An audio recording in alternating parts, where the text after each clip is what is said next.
Hello, my name is Walrus Bruce Chocolate, and I am a journalist for the Ocean Tea magazine. Today I am here to interview Nicholas Copernicus, the famous astronomer from the 16th century. Dr. Copernicus, thank you for your time today. Would you please introduce yourself? I was born in Poland on February 19, 1473. After my father's death, I was raised by my uncle, who was a Roman Catholic bishop.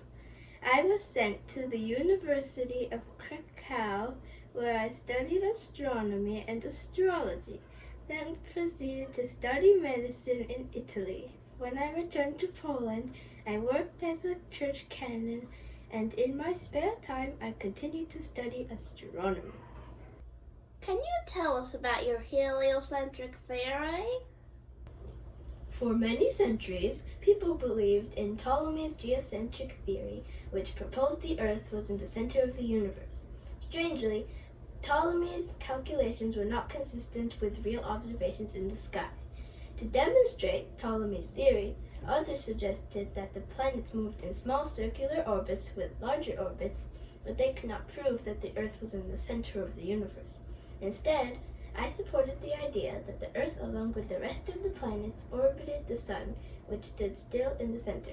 My theory was called the heliocentric theory, and helio means sun in Greek. I also believed that the Earth spun on its axis once every 24 hours. The positions of the planets were calculated more easily with this theory.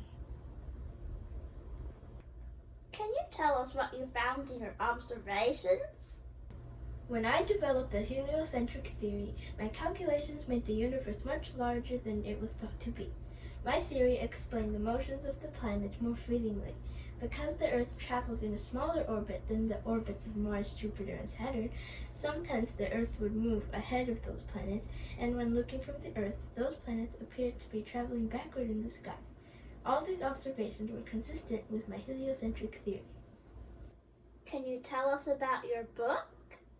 In 1542, my friend, who was a professor at the University of Wittenberg, wanted me to publish my works on the heliocentric universe. So I wrote a book titled Concerning the Revolutions of the Celestial Spheres, but I died soon after the book was completed on May 24, 1543. Did you know that the Roman Catholic Church did not agree with your theory?